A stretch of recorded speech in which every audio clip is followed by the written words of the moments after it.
Okay,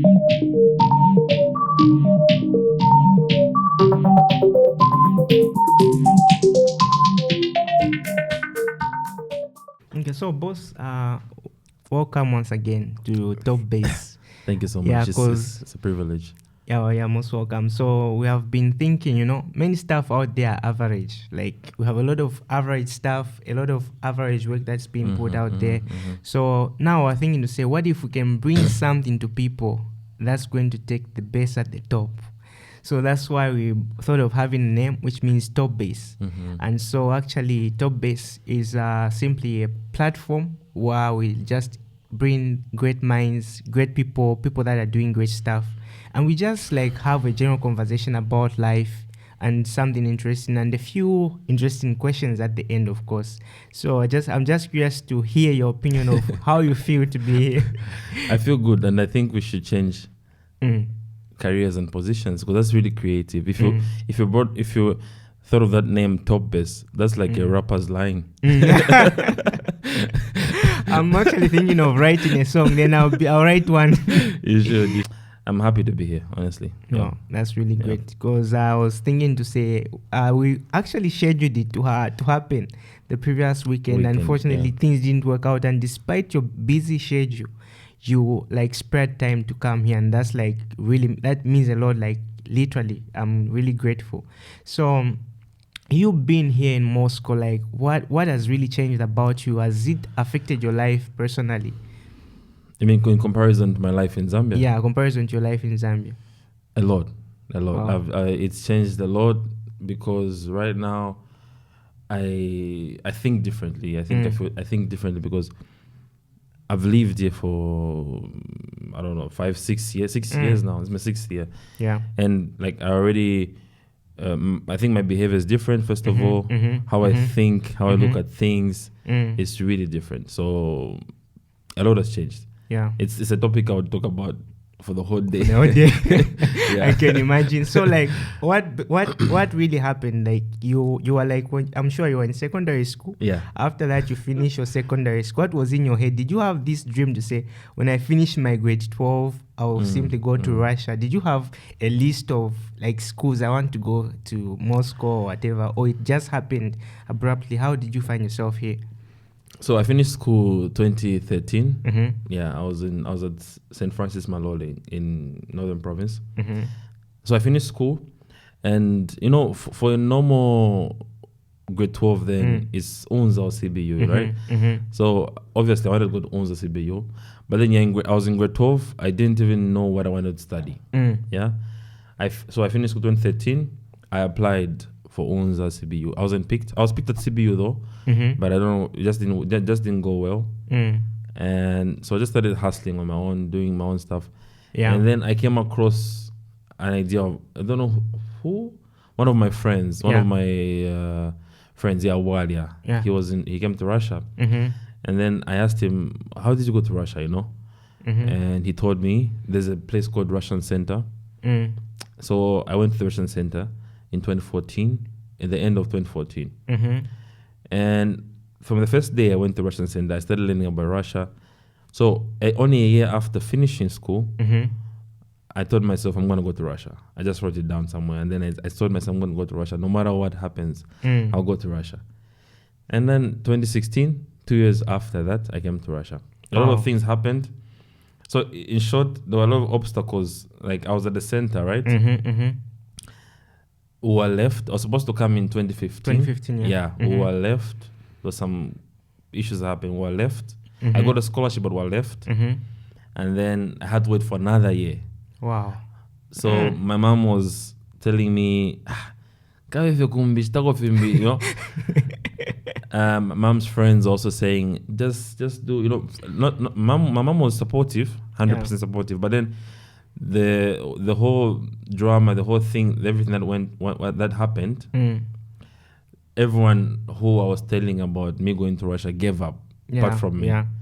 Me, I said, like, if I'm not going to Russia, then I won't study at all. Yeah. I would rather just work. That's what happened. Then finally, I got a chance. 2016, I came, and I've been here. Now I'm doing I have a bachelor's in environmental safety. Now I'm trying to do my master's. Wow, that's really amazing. So was it like, I want to understand, because according to what I know, you are someone who is also creative. Like you have your own music career. And amongst all the artists that I've seen in Russia, I've seen artists start singing today. The next day they are down like, no more music, no more art. And there's this, it's not only here, but even in other places. This is even in our back home in Zambia. You find this is a person who's a student in school, but they're in that space where they feel like music is affecting their academics. Now, how did you manage to strike that balance and those thoughts of saying, well, maybe this might happen, well, this might affect my academics? How did you strike that balance? Well, I've been passionate about music for almost all my life. Like from I won't say like, oh, artist, I started music when I was young. No, I didn't. I started music when I was like I think grade 9 or 8. I was in the school band for like a few days. For like a few days. But I was in the school. I was in the school choir. I was singing. It's a boys' school. So first of all, you imagine I was in a boys' school, and we had a very good choir. That means we had all voices. So if you heard us sing, you would think there's some girls there. Yeah. And funny enough, I was singing alto. It's a kind of like a girl's voice. Yeah. I was singing there, grade 9, grade 10. We went to competitions, and then after that, I went on a like church choir. Yeah. So it's something that's really part of me. And I feel like if something is part of you, there's nothing else that can disturb. Or you cannot, if it's part of you, like we drink water every day. We drink water every day. We need to drink water every day. We live on water. That's how I feel about music. So even if I'm studying, even if whatever I'm doing, I still have to do music. That's how it's been in my life, because of the experiences I've had. So it never really disturbs me in terms of focus to school. I still did my school. I still do my school. I still do my stuff, and I still do music. So now I've got one interesting question for you. So what do you think would you call this the right approach to life or the wrong approach to life, where people are feeling like, I'm too busy to do this, or I'm too busy to pursue maybe my creative lifestyle or my creative passions? Do you feel like there's the right time for someone to pursue their creative passions, or are you the kind of person who's like, I have to do it now? I've always been the type of person who has to do it now, and it's worked for me. And I think it's the best approach of life, because this is going to sound sad, but it's a reality, right? There's somebody who told me like, there's a guy who said like, I don't know, like when you go to a graveyard, when you look at the graveyard, there's a lot of ideas that have gone there. Why? Because of procrastinating and waiting. You don't know when you just drop dead and you die. You don't know. People just die anytime. So what's the reason? Why should you tell yourself, say, I will start, I don't know. Like I will start next year. I will start. Do it now. If you fail, try again. And that's my life theory. Like I just want to do it now. If I fail, it's okay. So I'm a creative. I'll do music. I'll do it now. If it doesn't work out, it's okay. I'll start selling water. Selling water. If it doesn't work, it's okay. So I'm a do it now person. Wow. And I have no regrets. Yeah. So like according to you personally, all this your education, your music, has there been someone, okay, just that one person whereby like, okay, this person inspires me? Because I'm sure there's something that moves you. Because I can be able to note out some project to say, okay, he's working on this, working on this. You are someone who is consistent. There are very few artists, like even in Zambia, that have dropped like very good videos. I've seen you do that, like you pull up a very interesting video with a lot of creative kind of features, and I'm wondering what was going on in his mind. So I'm wondering, like, is there anything like, okay, for me, what inspires me is this. or what I do, because I'm sure you do something. I don't know if I can say a practice, a mantra, or what are some of the habits or people that inspires you? People, so you're asking me people who inspire me, right? Yeah. People who inspire me the most, myself. Very interesting. Very interesting answer. Myself. I honestly, I don't know if it's an ego, but honestly, like sometimes I look in the mirror and say like, how do you do all this? Yeah. How do you do all this? But yeah, I think I get inspiration from myself a lot. Secondly, my mom. She's very special in my life because she's really smart. She gives me so much advice. And I always tell this story to people. Like, my mom is a teacher by profession. Yeah. Oh, yeah. She's only studied teaching and education. Yeah. But she's more than that because I studied environmental safety. Yeah. But when I was writing my, how do you say diploma in English? Dissertation. Dissertation. Yeah. When I was doing my dissertation, my degree dissertation. Yeah. She did half the job, and she has no idea. I mean, she never studied environmental safety, but I just said, therefore, can project. Okay, give me 1 week. I'll get back to you. She said, okay. All I did was just do what she said and put it in work, and then I did my dissertation. So she's one of the people who inspire me, apart from myself. I think I would really say good. that. Yeah. So, like from your creative process, if I'm not mistaken, like I can say I'm one of your maybe top fans, you know. I'm also your fan. I'm one of your top fans because I'm sure I remember there's this Russian song you recently did, which like it was kind of like an EDM kind of mix. Yes. And I was there, I'm sitting and I'm like, I'm vibing to this song. And immediately after class, I'll be like playing it and singing, you know. Devushka, Tiklasata, that song, like I would listen to it on and on. And now I'm thinking to say, okay, all these lyrics, all these words, are they just coming from nowhere? Or are you dedicating them to someone? What kind of artist are you? The one who dedicates, or the one who just sings something because he wants to talk about it? It's a bit of both, I think, because there's some songs I sing related to my own experiences. Exactly. Excuse me. But there's some songs also I just want to sing about. Maybe I want to sing about an iPhone. Yeah. But it's like 50-50. It depends with the vibe. My music. How can I say it? I'm somebody who can create a song in just an hour. So it's probably something I've been thinking about, and then when there's a beat and there's music, I just bring it out. Or maybe, so I don't really write songs. Yeah. One thing I don't really. I'm a.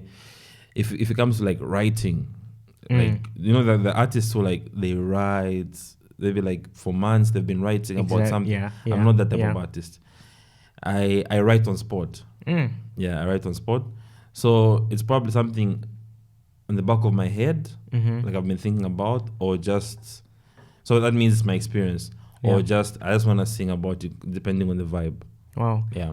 So I've got one interesting question for you. Okay. I want you to tell me, there's one controversial song that I found on YouTube. Why? By me? Yes. Why you are saying this is a lot of Shimmer.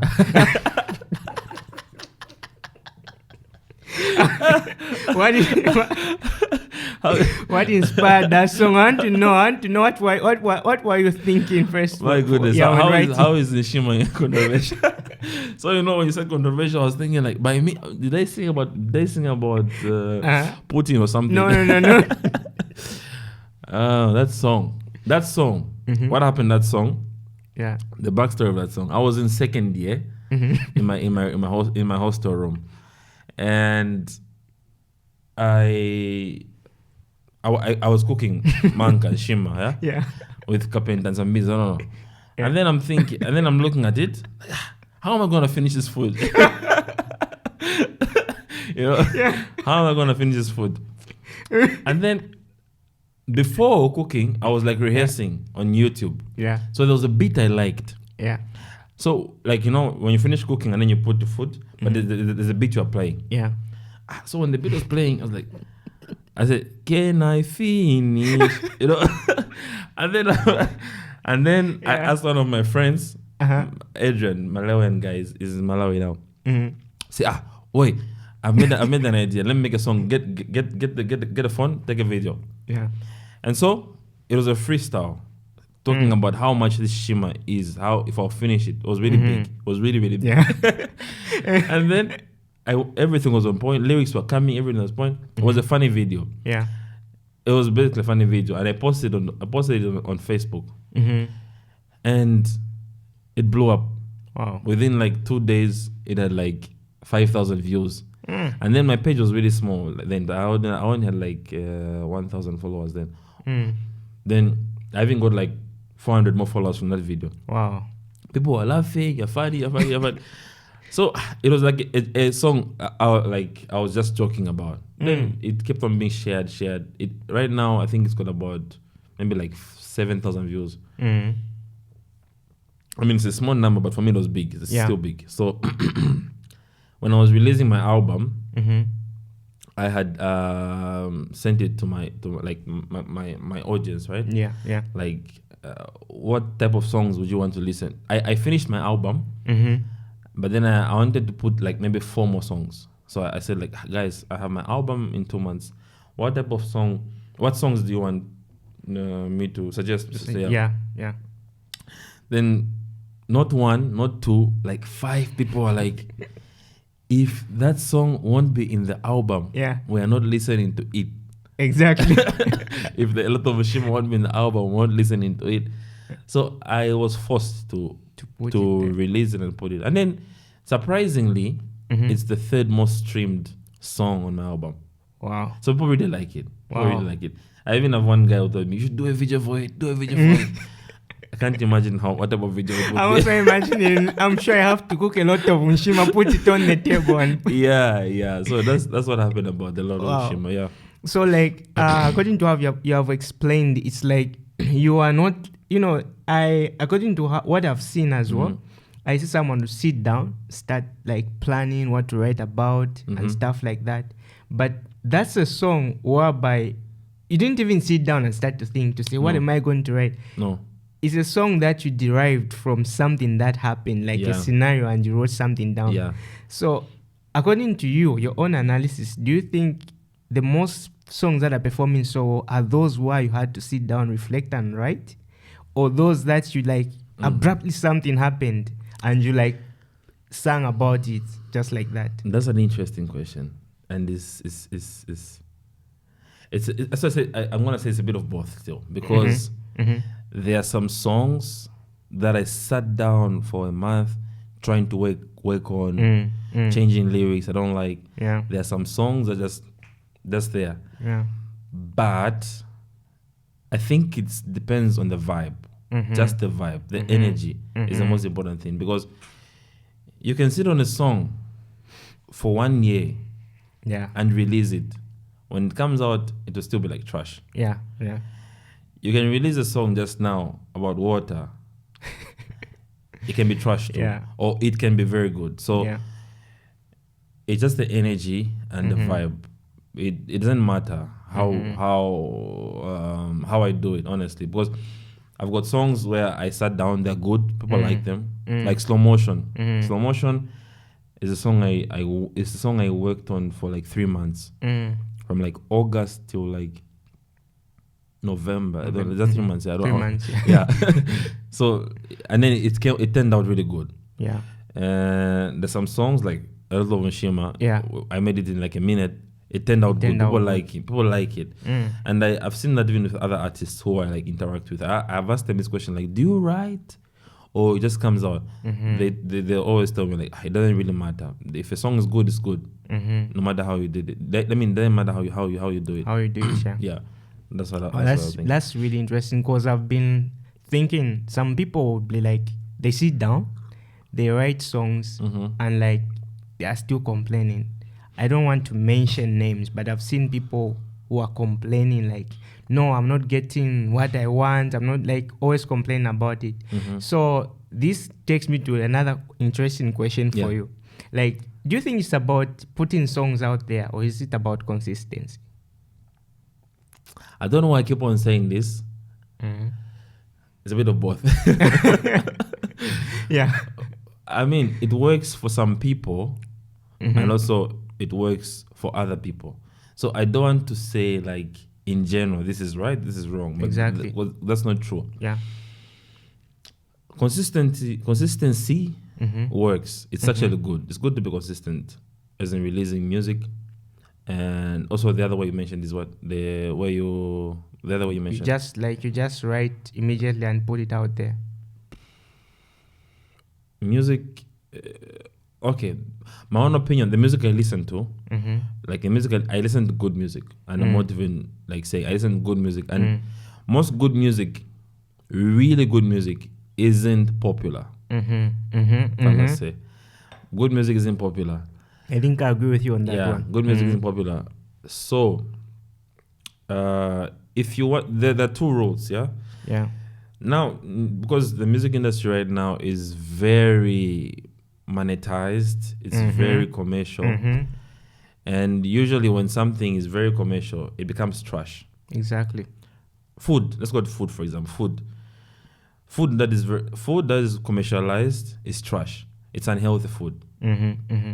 Sorry, KFC, McDonald's, that food is trash. But Exactly. it's nice in the moment. I'm giving this example because it's very practical. Yeah, Exactly. It's nice in the moment, but in the like In the long term, it's really unhealthy and very bad. Yeah. Food cooked at home, you take your time. You see, you take your time, you cook, you find ingredients, you know what you're eating. Yeah. It's a lot of work, and a lot of work is really, it's, I mean, I work so hard, but I don't like working. Working so hard is not like the best thing. So imagine so you work so hard, but you have good food that will actually be good for your body. Yeah. The same thing, music. These people don't make music for the sake of making good music. They make music for the sake of making money. Yeah. So a listener will listen in the moment. It will sound good, but you see, like that's why these songs don't even live up to a year. But they would have made money. They would have bought, like, you buy all those chicken wings, you eat all those chicken wings, and you feel good. Yeah. So it comes back to, why are you doing music? Like, why are you doing music? Are you doing music to make money? Yeah. Or are you doing music to feed yourself? Exactly. Yeah. You can do both, but if you're complaining about working so hard to make a song and then you get disappointed, then don't do music. Yeah. Don't do music, you know what I mean? Don't do music. Yeah, very true. Because for me, on my part, I do both. I want to make money out of music, yes. I will not even pretend I want to make money out of music. But for me, like, if I work hard on a song and they release it, some people listen to it and like it. For me, it's more than enough. More than enough. Wow. You know what I mean? More than enough. If I make music, it's even a bonus. So now, like, have you ever been at a point where you're like, let me just stop this? Because I'm sure you have spent a lot of money in developing your music career. Like, you have spent money on your videos, on your songs, singles. Like, it's quite a lot of commitment. And I'm sure you didn't think of, like, I want to make money out of this. It wasn't like the main goal. But to you, like, what do you want? What's the bigger picture out of all this?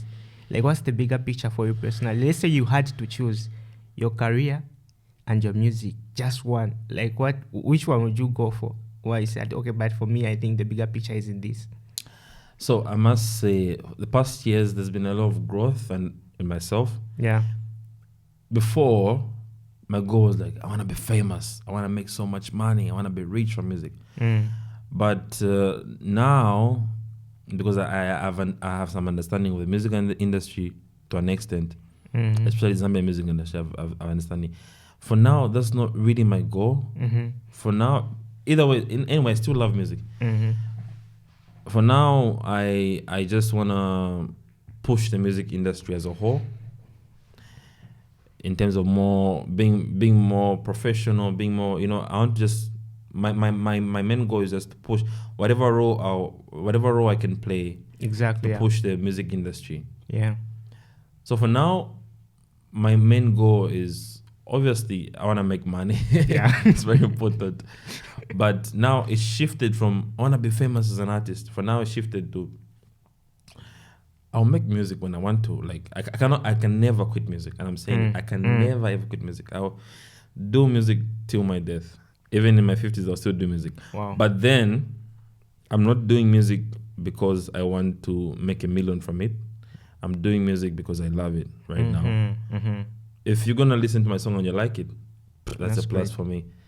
But still, at the same time, I want to just push the music industry. That's why right now I'm just trying to push other artists, like how to do things the way I think is the right way. Yeah, so that's my main goal.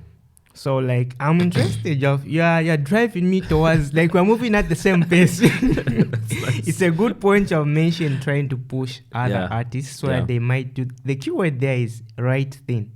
Now let me give you a reference point. I don't want to mention again artists in Zambia or anyone.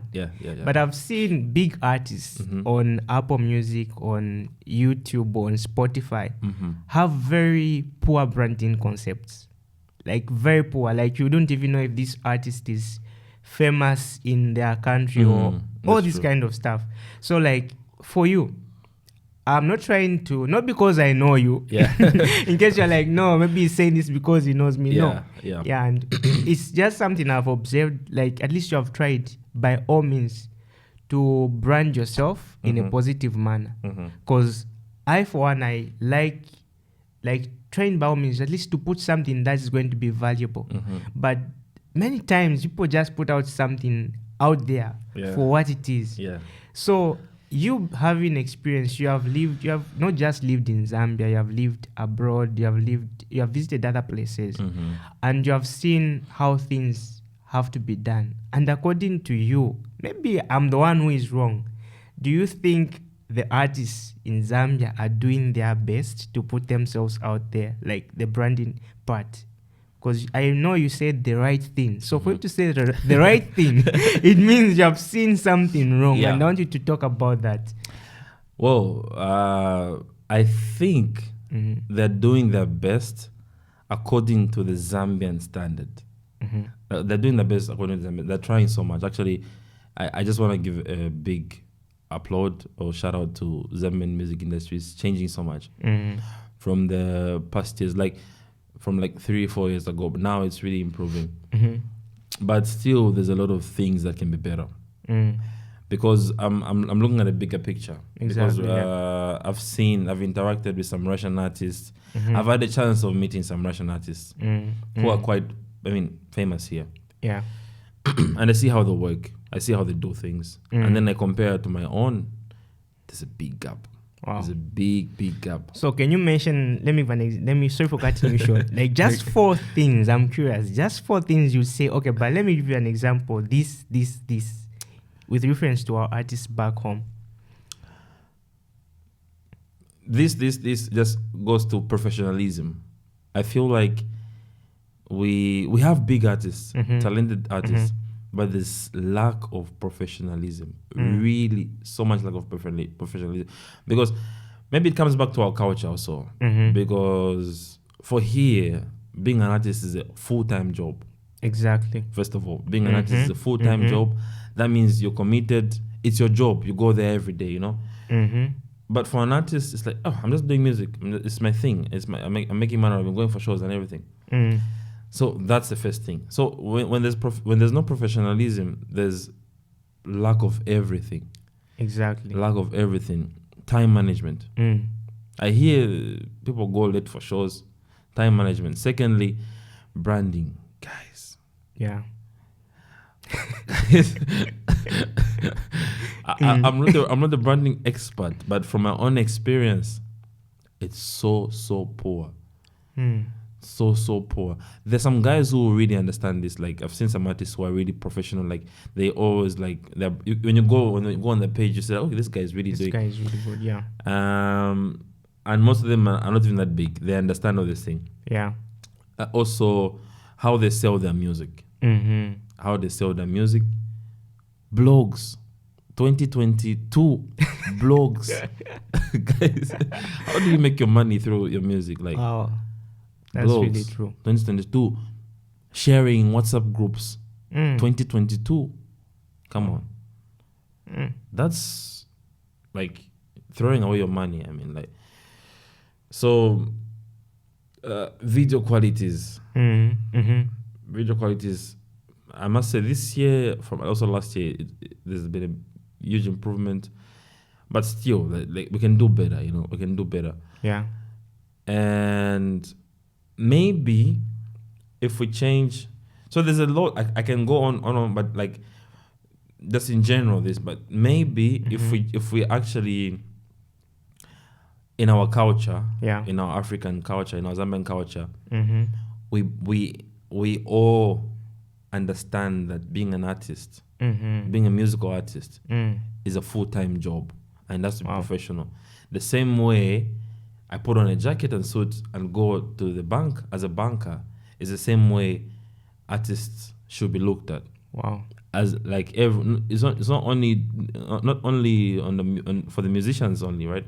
And for people in music, like even for Zambians too.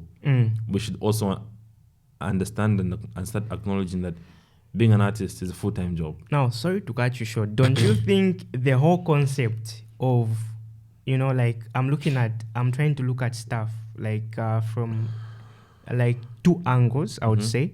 Like we have, for example, the Russian culture, we have the Zambian culture here. I think, I'm not trying to have a reference point of actual statistics, but I think if a Zambian artist, many times the parents would be like, iwe posamano kuskulu. And in their head, they start looking down on that, like this is not a career. So like they look down on that and they feel like it's a part-time thing. So like, don't you feel that the whole reason to why people do that is because of mainly the parents or the culture? Or do you feel like it's themselves, they haven't just taken it serious? What would you say? Or would you again say it's both? No, here that's why I said we need to all change, because I think it's the culture. I was lucky. My mom never told me go to school. She gave me an open platform. Do what you want to do. But I think for maybe like 70, like you said, we don't know statistics, but for many guys and girls, the very few parents who would encourage their children to go with music. So for us right now, we are maybe some people who've like traveled out, who have a different mindset. We've got a different mindset. Maybe our children will be able to give them, but for many, it's still closed. So it's more of the culture, if anything, because it sticks to your mind. Like, my mom manager no the body village guy. That's why you see almost rappers nowadays, if they make it, they say, you told me I can't make it, Exactly. Exactly. Yes. So it's more of the culture, if anything. I agree with you. You are always willing to like support other people. So has this been influenced mainly by your mother, or it's just something that is embedded in you as both Zambian? Mostly my mom, but also I think it's just in me. Yeah, most my mom, because my mom always told me like just always do good for people, despite the condition, despite what they do back to you. So it's something she's told me from my childhood. Like just do it. So like I've always been a type of person who's going to. I'll be doing my own thing, but I'll always like push people. Like that's something I've grown up with. So far, like currently, is there any projects, like for example, that you're working on that you like just want to talk about? That's something that, because I've seen exam Exam, yeah. Exam from I always I always have this challenge like sometimes Pronouncing it, pronunciation. So I was like exam. So I was thinking, but it's something that I've seen you have had quite a lot of interesting number of guests so far. Yeah. I've also seen some like Helen from Zambia. You were like she was on the Instagram, and I'm like, in as much as you are doing your own stuff, you're singing. Here you have your music career, you have your own like line of path of education. It's good you're trying to create a system, because it's not like you always there trying to interview people. And to me, like, that's interesting, So like because the whole concept is you create systems that will run even after you are dead. You see, if you die today and there isn't the whole thing, then you are actually not making a system. So I'm curious, apart from because I'm sure there are other things, maybe we might see something, but I'm sure I have a lot of stuck in a lot of stuff. And what are some other projects that we don't know about that you like to share? It's better to do things people don't know you're doing it. It's better than people knowing you're doing these things. And that has been my But you are a celebrity and people will be like digging into your life, your personal life, in as much as you want privacy. Yes. No, it's not really privacy. I just want to do things, and if it's really good things, I want to do things and they're done. Not like you did it. How can I put it? I'm like, I don't want, like, I really want,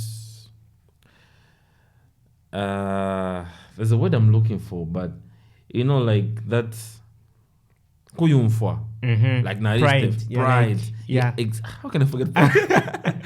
I don't want too much Russian. Yes, I don't want pride to get over me, because when you're saying I'm doing this, pride comes naturally. So exactly. I just want to be as humble as I can. So for that, but I'll say some few things I'm doing. We have Axam. Axam is an organization, a community per se. That means a non-Zambian. So we're trying to sell Zambia financially, sports, all sorts of things, creative and stuff. So it's we're turning it into a brand, and also a community. Why I'm saying community is because it's not for me, it's not for the other guys, it's for Zambians and for everyone. Apart from Axam, I'm also kind of like mini managing some artists. I'm also we have like community projects where we like every month we visit. I'm very passionate about children. I'm very passionate about children. So children and children development. So we have monthly projects where we kind of like visit kids, especially underprivileged kids in community schools. We just do a little something for them, like we give them some gifts, we encourage them. We are all about productivity. We're trying to change the narrative, like we can do things on our own. So we just do you have any funders? No, we don't.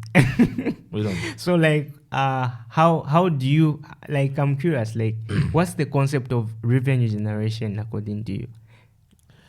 For now, it's just from our pockets. Wow. Yeah, from now it's just from our pockets. And there are a few guys who just like support the dream. They send us 200 or something like that, just something. But most of it is from our pockets. Wow. Yeah. So now we have both Zambia. Yeah. You are right here on the center stage. You have a lot of fans. You have a lot of people that are looking up forward to you. Like, how's your personal life like? Are you someone who's single? Or are you are you dedicated to someone in a very serious relationship? Because like someone would be interested. I always look up to both. So like someone would be interested. Can you tell me about that? Such questions. There are a lot of women who are waiting for me to marry them. But I mean, like, honestly, like I said, I'm a bit of both. Because listen. Oh no. That was funny, yeah. Yeah, go ahead. There's boss Zambia.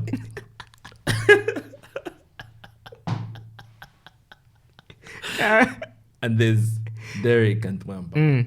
Yeah. So, boss Zambia is for everyone.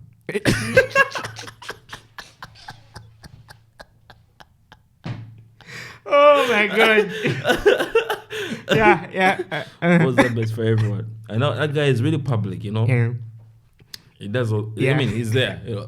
Yeah, he's there. But then there is this other guy. This other guy, he doesn't even talk much. So, Yeah. you don't know if he's single or he's not. Wow. But I'm sure that answers the question. You are trying to. You have put me in a certain space in a corner, you know, because I've. Oh my god, it's difficult. It's difficult. Yeah. Yeah, but I kind of understand what you mean. I mean, like, if you obviously see the wedding pictures whenever time comes, then you understand. But for now, if you see even on passport, Baba single.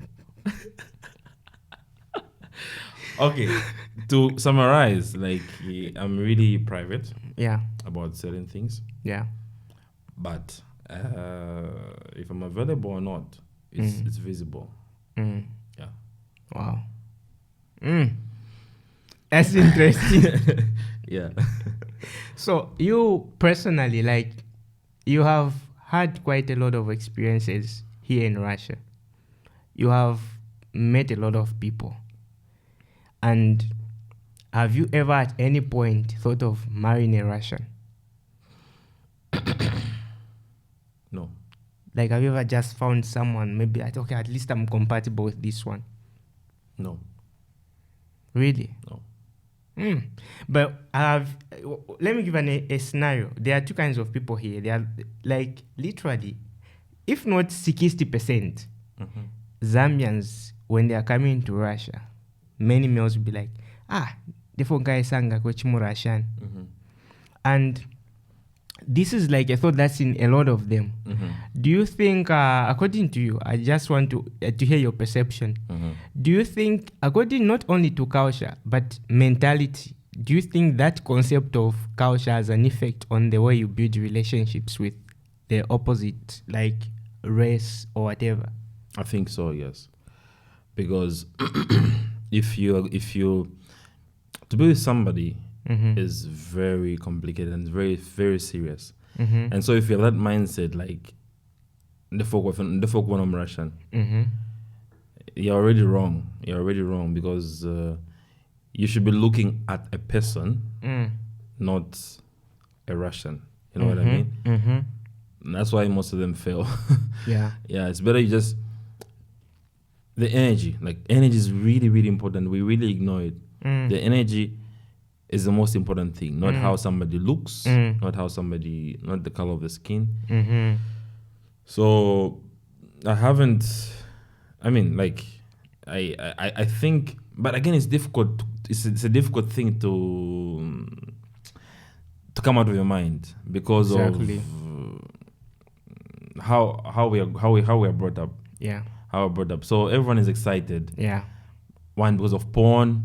Yeah. Because of porn, there's all this white and black thing. Because of also how white people are like talked about in our country and all kind of thing. So I know a lot of males have it, but if you're going to be with somebody because of Kuwanom Russian, they're wasting your time and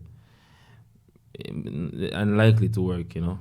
You seem like someone who is really, you know, there are people that are, I've observed this, there are people that are, you know, when you are trying to weigh something, like it's, the other part is like this, but you're at least someone who is trying to bring the cage at a certain point, because, you know, there are two kinds of intelligence, I would say. I don't know if I'm wrong, someone might correct me, like IQ and emotional intelligence.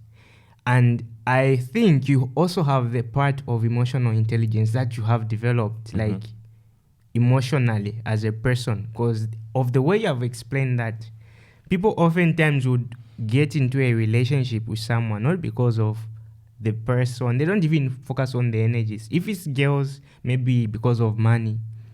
For you, is a celebrity because of maybe it's Boss Zambia. So that maybe she may take a selfie, put it on Instagram. I was with Boss Zambia, chilling, that kind of stuff. So are you basically, would you call yourself an emotional person? Or someone who is, because there are those people like, I hide my emotions, or you are kind of an emotional person? I'm not kind of. I'm very, very emotional. Yeah. Very, very emotional. Like emotions actually get me. I'm very, very emotional. And I don't even hide my emotions. That's why. And I think they keep me going, if anything. Wait, sorry to cut you short. Did you actually say, I saw this somewhere, if not a post or on your status? I just want you to talk about this. Do you cry every month, as you said? That was exaggerating, but I do cry. I do cry maybe... I cannot say every month, but I cry often. I think in a year I can cry like 6 times. Yeah, but I am very emotional. And it's the thing. It's the only thing that keeps me going, if anything. Oh. Yeah. And are you the kind of person who writes good music when they're emotional? Or the kind of person who is like, when you're emotional, you don't even want to write? Because some artists will be like, I like to write music when I'm sad. Someone might say that. Are you also in a good space when you're emotional? Or what's your routine when you're emotional? In short, what's like your routine? Is it writing music? Or do you maybe take a glass of whiskey? Or, or like, what's your routine? I write music whenever it feels like. So I've written music when I'm sad. So like I have no routine when I'm emotional. I let my emotions like go, So the thing I do is I just reflect. I ask myself, why am I sad? I cry, and I try to understand the reason why I'm low. And I just try to find positivity. Maybe call my mom, call my family, drink some whiskey. Yeah. And then it's gone. That's what I do. So there's no like I do this. It's not like I do this depending on the day. But the main thing I do is I try to understand why I'm feeling that way. Yeah. And do you like talking like about stuff with people? Or you're an introvert? Would you consider yourself that kind of a person? Or would you say, no, actually I'm an extrovert? Or would you say I'm both? This is a weird thing. I always tell this to my friends. I feel like I've got so many personalities in me. There's a part of me that is very introvert, and also there's a part of me that is very extrovert, and both of them are very extreme. So there's some situations that I keep to myself, and some situations that I say a lot. Like I can go extend of even going live and saying it, Yeah. You see, sometimes I just go on my status and I'll just say everything. And to other people, to look like this guy is sharing so much, but that's like part of me where I share so much, and there's a part of me where I don't even share anything at all. So many times I do share what I'm going through, and it helps me. Many times I keep things, and it also helps me. Now, there are some very interesting posters who I don't want to refer to them or mention what they are about, but quite some sensitive stuff. Like, how do you gather that confidence of just posting something? Because there's something interesting that I read, which was kind of sensitive, but you are not afraid to speak your mind, And for me, like in our current time especially, I really respect someone who is able to speak their mind despite what's happening, despite what people, because naturally speaking, I would say a lot of us Zambians are intimidated. We are not doing stuff because we are afraid. You would walk around Moscow, Russia, you won't find a Zambian doing business with a shop, but you find Nigerians, and you have that kind of concept of confidence. How did you develop that? Oh, it took a long time. Actually, when I was young, I was very shy. I was very shy. I couldn't say a word. I couldn't even say hi to a girl. I was very shy. But when I went to boarding school, I don't know, just like I started I just started growing confidence, and I became very, very confident. The different situations that just made me confident. Like, it's either I become confident or I stay weak. You know, because being unconfident is some sort of weakness. You know, so I realized when I was young, I was kind of like bullied. I was bullied because I was like chubby and fat when I was young, you know. Yeah. And then everyone like passed negative comments because you just quiet, you don't say anything. Then I said, I don't want to be like this for the rest of my life. I don't want anybody to have a word, anybody to say something about me, anybody to feel like they have authority over me. Yeah. I don't want anybody to control me. I'm going to be confident. I chose to be confident, and I started working on it. It's been years. And I am confident. To somebody, to some people, I'm very confident. But to myself, I'm still, there's still more. Like, I still need to improve something. So how I did it, I can explain, but it's very long. But I just chose to be. Wow. Because I was tired of being intimidated. Because, like, literally speaking, confidence is one of their, how it's like diamond in our current time. It's really rare. Yeah. And you find that, let me give an example of ladies.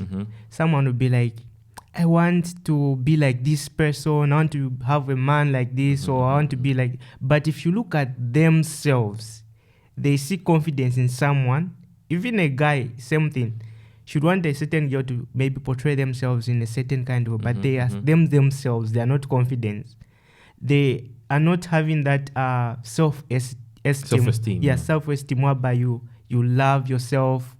And it's impressive because I asked you to say who inspires you. At least you put yourself first to say, I think I first. You know what I mean, right? Yeah. And that's a very interesting part that I've observed also, because many people want to get their confidence from people. Yeah. Or that kind of affiliation to someone whereby you feel like, this person can help me do it. And that self-esteem, like, automatically it goes. So I ask this question because it's something that I've seen in not only guys, but also especially in ladies. If it's African ladies, it's like very, very severe in some way. I just want you to like speak your mind about this. Like, what was your perception before coming here, before you were here in Russia, towards the white people, I would say, or the Russians?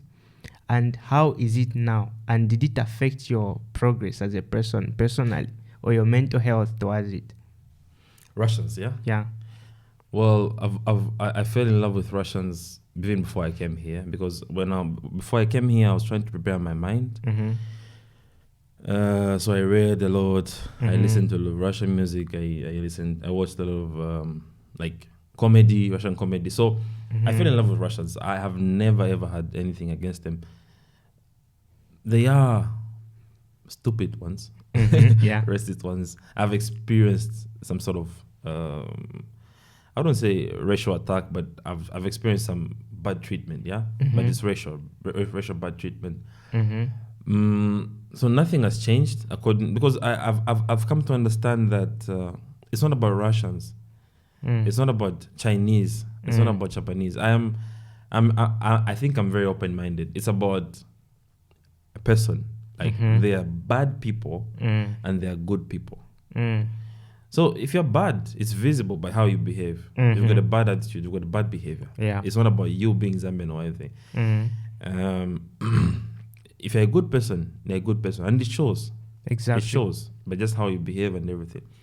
So my opinion towards Russians, I think they're nice people. If anything, if I am to compare how many in my life, my own life, if I'm to compare the nicest people I've met, let's say I have met 100 nice people, right?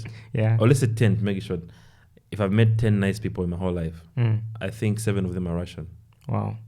Maybe 3 are Zambian. Even 1. Wow. Wow. Yeah, so I've had a good experience with Russians, and the best time of my life since I was born is it's this period I've been in Russia. Not because of the opportunities Russia gives me, but because of the people who are in Russia, like they're really nice people. Well, because there is this. I don't want to say misconception, but there is this kind of belief to say Russians are racist. Like I would hear this many times, even before coming here. I would like someone would be like, you're going to Russia. There's a lot of racism, and there's this whole concept around the world say Russians are racist, and like that's what everybody thinks. So it's interesting, and I would agree with you also, according to what you have said, to say you would meet 10 people. Out of 10, 7 good ones would be Russians actually, and 3 maybe would be Zambians, unfortunately. And this is one thing that I also want you to talk about, why you have had times where you have planned something and you want to work with your Zambian friends, or you want to work with your Zambian base of maybe fans or whatever. Do you think they are supportive enough personally? And don't you feel like you are left in a space whereby you are like, I think I just need to grow my audience maybe in Russia? It comes back to the culture, how we're brought up, There's this thing I was thinking about actually less than a week ago. The way Russians grow up and the way we grow up, it's totally different. And it reflects to our human behavior when we're adults. Yeah. Generally speaking, Russians are blunt and they're very honest. What does that mean? Yeah. It means that even in the human relationships, right, they're honest. If somebody doesn't like you, as most Russians, they won't spend time with you. If they don't like you, you see most Russians, if they don't like you from the beginning, they won't spend time with you. That's why very rarely you can find yourself spending time with a Russian who is fake. It's very rare. But for our culture, maybe because we grow up community, like we are all kind of like so there's a lot of dishonesty. You can be spending time with somebody who you hate. Exactly. You can spend time with somebody who you hate. That's why it reflects like, that's why I find like maybe even your own sister, even your own brother, even your own family members, you spend time with them, you grow up together like that, but you don't like each other. Yeah. But for Russians, or maybe like white people, for Russians, my own experience, you'll see like, that guy didn't like me, and it will show. Yes. That's the difference I've noticed, first of all. So there's more honesty. Why would you want to even be around somebody who doesn't like you? Why would you even want to even interact with somebody who doesn't like you? So they grow up with this. They grow up, even kids in school. I'm around kids. I see like these guys don't like. It's visible.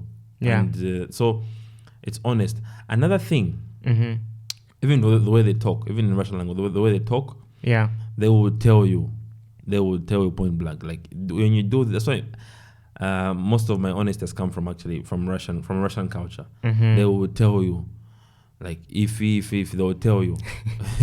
But for Zambians, we are really, really, really fake. We can be really, really fake. I've noticed this even most female relationships, like Zambian female relationships. I've seen a lot of. I just see like, oh my god, it's really sad. But I think it's just our culture. Wow. That really makes us to be like this.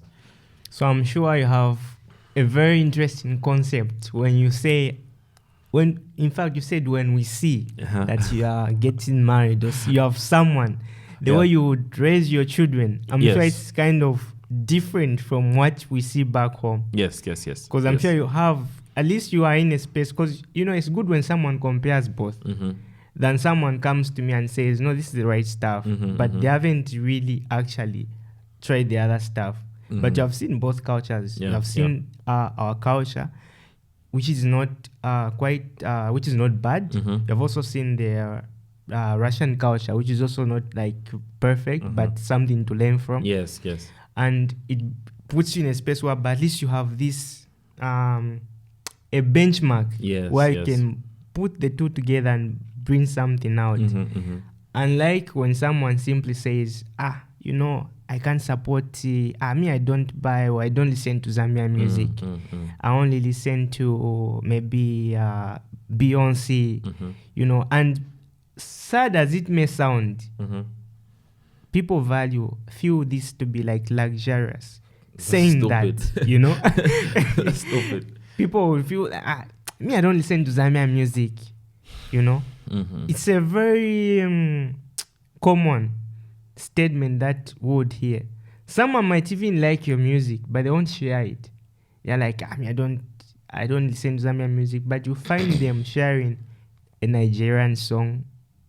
And something that I've seen here in the Russian culture, there are a lot of stuff that is their own. Their music that is their own. They listen to their music. But many times, our people back home won't listen. As much as they love someone, they won't put it. Unless maybe, like you said, now, maybe we are trying to learn. So I'm just like wondering, do you have your music, is it scheduled on a target audience of just Zambians? Or you have said that I think I also need to target the Russian audience. One example I'd give why I'm asking this question is I've seen, for example, Masiliso with a very big audience on TikTok, which is highly influenced by Russians. And I believe that kind of audience isn't as big as it might be if she was doing that in Zambia. Like if we had to weigh the two. So have you at any point said, I think I'll create an audience here in Russia? Or has the music that you've been putting out, has it been just focused mainly broadly on just Zambians, or just you have put it to say, I think I'll put this for anyone who wants to be my fan, who wants to follow me? I mean, Marceliso is doing a good job. I'm a huge fan of Marceliso.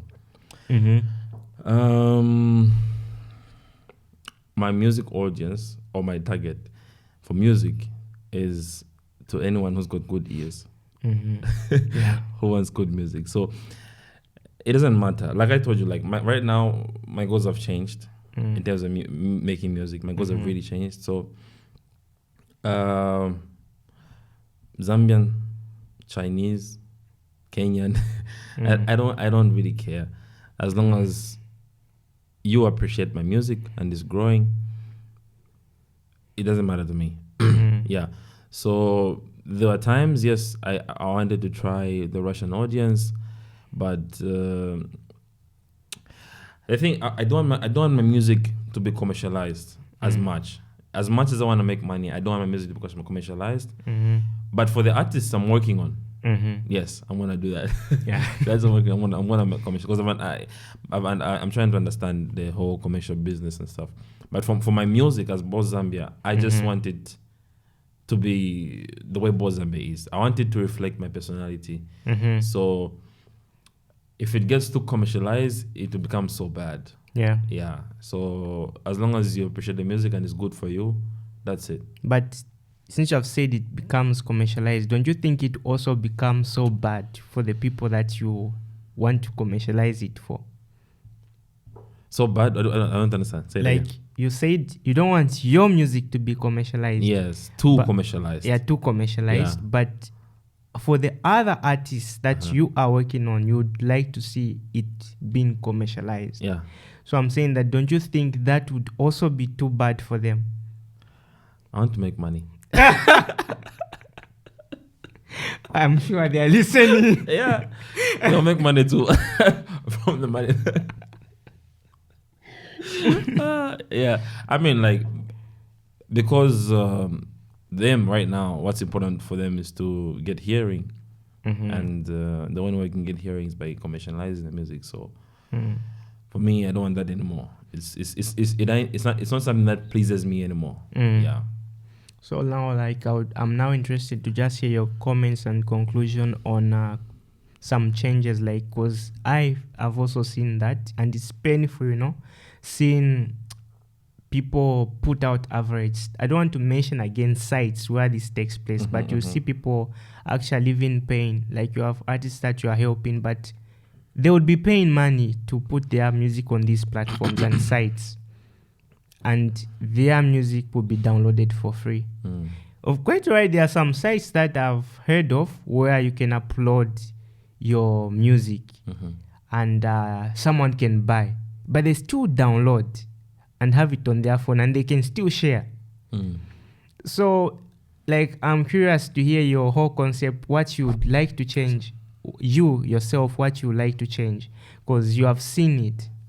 Instead of someone putting their music on Apple Music, on maybe Spotify, they all flock to these places because these places, these sites have, they are famous, but they are not helping the artists. So should it start with awareness of the artist, or should it start with Zambia itself maybe having their own kind of platform for musicians or for artists, which is, suitable for them? Maybe some don't understand Apple Music. Maybe currently in Zambia we don't have YouTube Music. Maybe we have Spotify. So, like, what would you say about this yourself personally? I think, like, it goes back to what I said earlier, right? And like you mentioned, like, awareness. That's very, very important. That's the key. I think we need more institutions. We need more companies, schools that will train people, right? Train people how to make money from music, how to do it the right way, and we need to find a way of blocking these people who are stealing from artists. Bloggers, block them. Just write articles. Or do something like all this releasing music through blogs and everything through WhatsApp. We need to cut that. Yeah.